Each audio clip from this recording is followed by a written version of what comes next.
ഈ സമ്പന്ന രാജ്യങ്ങളെ കുറിച്ചൊക്കെ പറയുവാണ്. അതായത് ഈ സമ്പന്ന രാജ്യങ്ങൾ എന്നൊക്കെ കേൾക്കുമ്പോൾ നമുക്ക് ആദ്യം ഓർമ്മ വരുന്ന ഏതായിരിക്കും? സ്വാഭാവികമായിട്ടും ആദ്യം നമ്മുടെ മനസ്സിൽ വരുന്നത് അമേരിക്ക തന്നെ ആയിരിക്കും അല്ലേ? പിന്നീട് ചൈന വരും, റഷ്യ വരും, യൂറോപ്പ് വരും അല്ലേ? അപ്പോൾ നമുക്ക് ഇവരെയൊക്കെയാണ് നമുക്ക് ഫസ്റ്റ് പ്രയോറിറ്റി നമ്മുടെ മനസ്സിലേക്ക് വരിക. പക്ഷേ 2023 സമ്പന്ന രാജ്യങ്ങളുടെ പട്ടിക നമ്മുടെ ഫോബ്സ് മാഗസിൻ പുറത്തുവിട്ടിട്ടുണ്ട്. നമ്മൾ ഒരിക്കലും പ്രതീക്ഷിക്കാത്തവരൊക്കെയാണ് ഇക്കുറി ഈ ലിസ്റ്റിൽ ഇടം പിടിച്ചിട്ടുള്ളതെന്നാണ് മനസ്സിലാക്കാൻ കഴിയുന്നത്. കാരണം ചില കൊച്ചു രാജ്യങ്ങളൊക്കെ ആദ്യ സ്ഥാനങ്ങളൊക്കെ നേടി കപ്പടിച്ചിട്ടുണ്ട്.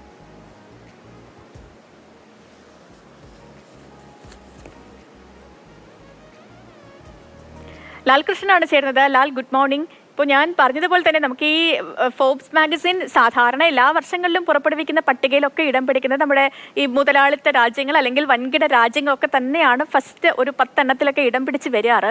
പക്ഷേ ഇക്കുറി അത് ആ ഒരു ചരിത്രം, ആ ഒരു പതിവൊക്കെ തെറ്റിച്ചിരിക്കുന്നു എന്ന് മനസ്സിലാക്കുന്നു. ആരൊക്കെയാണ് അങ്ങനെ നമ്മളെ ഞെട്ടിച്ചിരിക്കുന്ന രാജ്യങ്ങൾ? അതിൽ സമ്പന്ന രാജ്യങ്ങളുടെ കണക്ക് കൂട്ടുന്നതിൻ്റെ പ്രധാനപ്പെട്ട കാര്യം എന്ന് പറയുന്നത് പ്രതിശീർഷ വരുമാനമാണ്. ആളോഹരി വരുമാനം എല്ലാം കണക്ക് കൂട്ടിയതിന് ശേഷം അത് US ഡോളറിലേക്ക് മാറ്റും. അതനുസരിച്ച് ഏറ്റവും കൂടുതൽ വരുമാനമുള്ള രാജ്യങ്ങളെ കണക്ക് കൂട്ടിയിട്ടാണ് ശരിക്കും ഈ സമ്പന്നരുടെ പട്ടിക IMF പുറത്തുവിടുന്നത്. ഇത് IMF തന്നെ പുറത്തുവിട്ട പട്ടികയാണ്.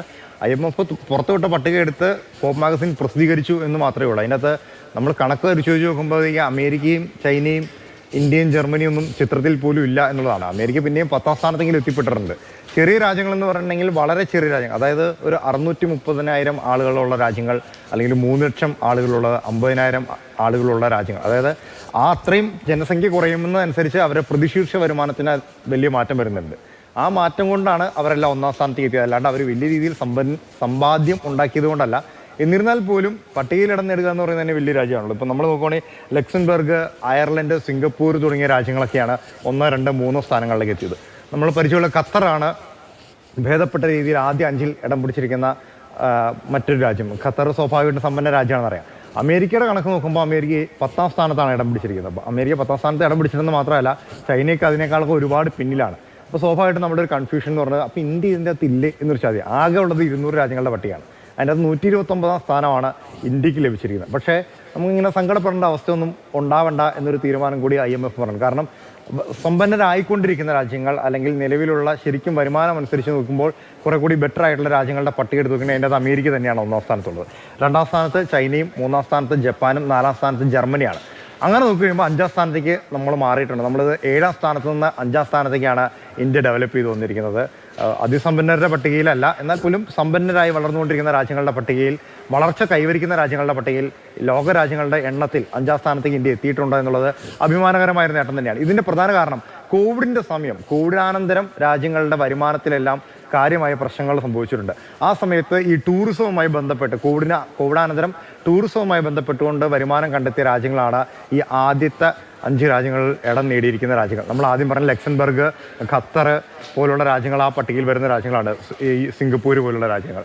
മറ്റ് രാജ്യങ്ങളെന്ന് പറയുന്നത് പ്രധാനമായിട്ടും പണ്ട് കാലം തൊട്ടേ എന്തൊക്കെയാണോ കച്ചവടം ചെയ്ത് ജീവിച്ചുകൊണ്ടിരുന്നത് ആ വരുമാനം അനുസരിച്ചാണ്. പിന്നെ നമുക്കറിയാലോ, നമ്മുടെ രാജ്യത്തെ ജനസംഖ്യ എന്ന് പറയുന്നത് 1 ലക്ഷമോ 10 ലക്ഷമോ 50 ലക്ഷമോ ഒന്നും അല്ല, അല്ലെങ്കിൽ ഒരു 50 കോടിയോ 30 കോടിയോ ഒന്നും അല്ല, 110 കോടിയുടെ മുകളിലാണ്. അപ്പോൾ സ്വാഭാവികമായിട്ടും നമ്മുടെ ആളോഹരി വരുമാനം അതനുസരിച്ച് കുറവായിരിക്കും. ചൈനയുടെ അവസ്ഥയും വലിയ വ്യത്യാസമൊന്നുമല്ല.